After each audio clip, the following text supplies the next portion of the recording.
Sabe, algumas situações na vida me deixam desanimado, me deixam desapontado com o ser humano, mas tem algumas situações que nos marcam e que nos incomodam, que nos deixam ainda mais desanimado. Situações onde a gente se questiona e fica revoltado.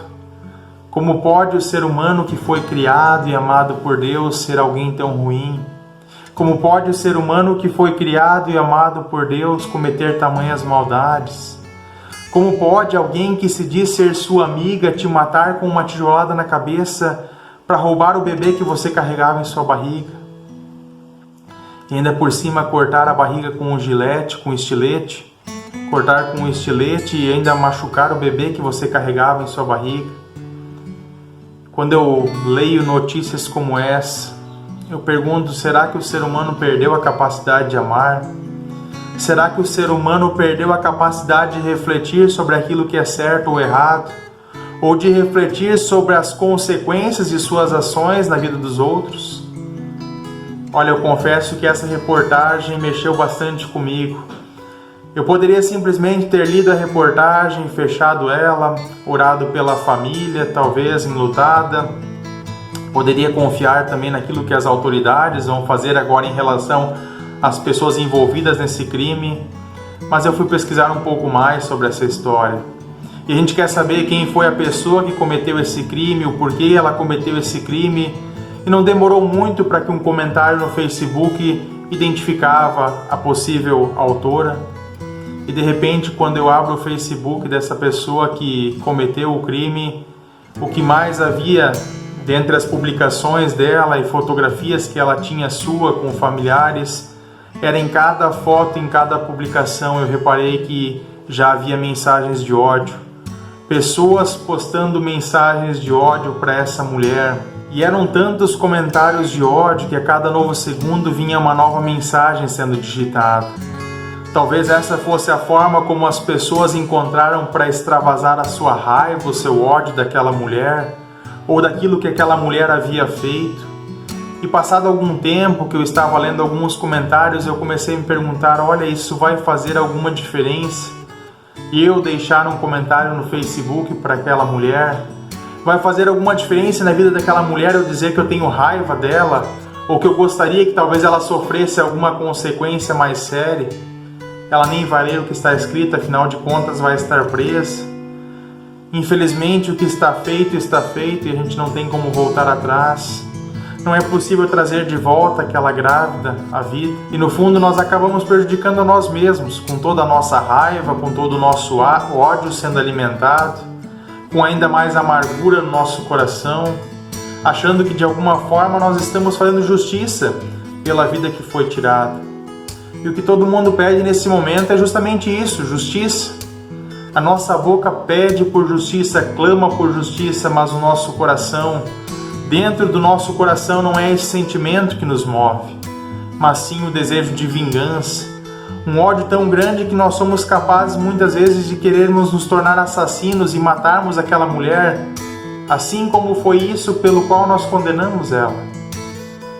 O que mais se pedia no Facebook era a morte dela, é que ela sofresse muito na cadeia, e é isso que muitas vezes eu e você acabamos chamando de justiça.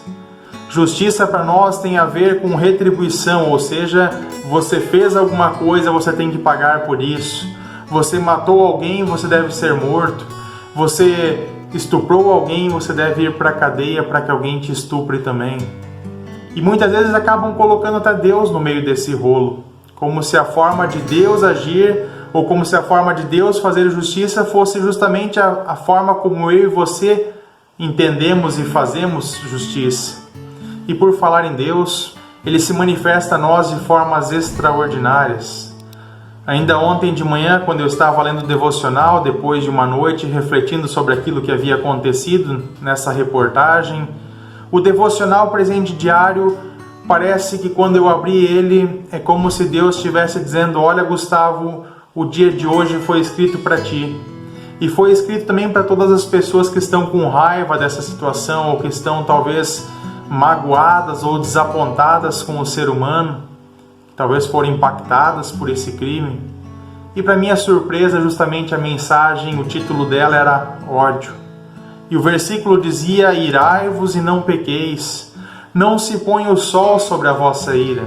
Está lá em Efésios capítulo 4, versículo 26, se alguém quiser conferir. A ira é algo que vem de repente, quando às vezes nós lemos alguma coisa, ou quando nós discutimos com alguém, ou quando alguém nos faz algum mal. Agora, alimentar a ira é escolha minha e também é escolha sua. Algum tempo atrás eu plantei salsinha e cebolinha em casa. Eu tenho certeza de que foi apenas isso que eu plantei, mas bastou algumas chuvas para que o mato, o capim começasse a crescer no meio da nossa horta.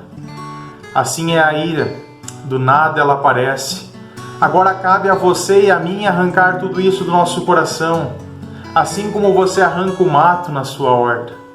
Agora, se eu deixo o mato ali, se eu deixo o inso ali no meio da horta, naturalmente ele vai crescer, ele vai se desenvolver, e ele vai se alimentando, e logo eu e você talvez estaremos consumindo mato e capim ao invés de comer salsinha e cebolinha. Da mesma forma funciona com a ira. Aquilo que era ira vai se transformando em ódio se não for arrancada pela raiz. E aí eu e você já estamos pecando por nos alimentar ou por alimentar aquilo que deveria ser arrancado em nós. O mato sempre de novo vai crescer, isso é óbvio. A ira sempre de novo vai brotar em nosso coração. Mas cabe a mim e a você decidir o que fazer com ela. Quer uma sugestão do que fazer com a ira? Entregue a sua ira a Deus. Conte a Ele o que está acontecendo. Abra o seu coração e diga o que lhe acontece na sua vida. Deixe Ele te ajudar a arrancar o mato que você sempre de novo faz brotar na sua vida, que sempre de novo faz brotar no seu coração.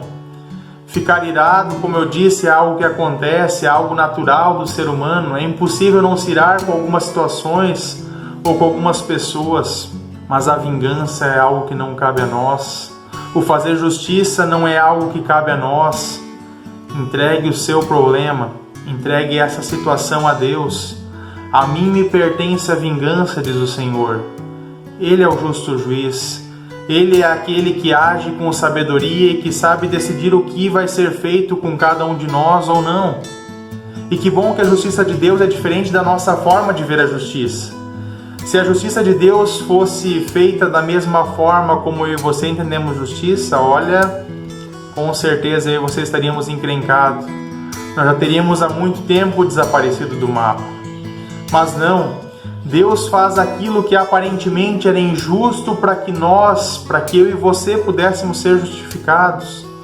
Na cruz ele diz: olha, vocês que fizeram, vocês que continuam a fazer até hoje, mas eu pago, o preço está pago, vocês fazem e quem paga sou eu.